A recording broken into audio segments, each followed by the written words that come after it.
Hello વિદ્યાર્થી મિત્રો, ધોરણ 10માં આપણે ચેપ્ટર નંબર 14માં સંભાવનામાં ઉદાહરણ 3 જોઈએ. ધારો કે આપણને પાસાને એકવાર ફેંકીએ છીએ અને પાસાના ઉપરના પૃષ્ઠ ઉપર 4 કરતાં મોટી સંખ્યા મેળવવાની સંભાવના કેટલી? અને બીજો એક પ્રશ્ન આપ્યો છે કે 4 કે તેથી નાની સંખ્યા મેળવવાની સંભાવના કેટલી? ચાલો વિદ્યાર્થી મિત્રો જોઈએ આપણે. તો સૌપ્રથમ છે એ પાસો છે એની કુલ સંભાવના કેટલી આવશે? એક જ પાસો છે તો કુલ સંભાવના વિદ્યાર્થી મિત્રો આની કેટલી આવશે? પાસા ઉપરની 6 આવશે.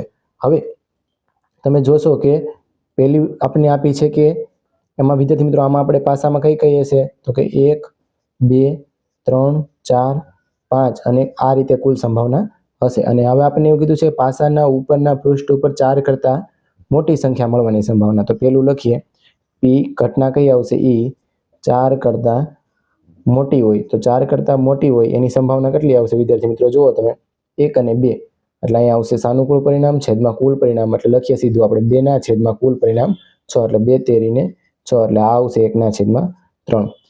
એવી રીતે વિદ્યાર્થી મિત્રો બીજો પ્રશ્ન આપેલો છે આપણને કે 4 કે 4 થી નાની સંખ્યા મેળવવાની, 4 અથવા તો 4 કરતાં નાની એટલે 1 2 3 ને 4.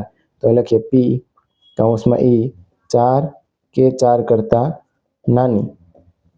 તો એમાં તમે જોશો વિદ્યાર્થી મિત્રો કે કેટલી આવશે સંભાવના? 1 2 3 ને 4 એટલે અહીં લખીએ 4 છેદમાં કેટલા આવશે? 6 અને ભાગુડા એટલે 2 દુ 4 અને 2 તેરી 6 એટલે 2 ના છેદમાં 3 આવશે.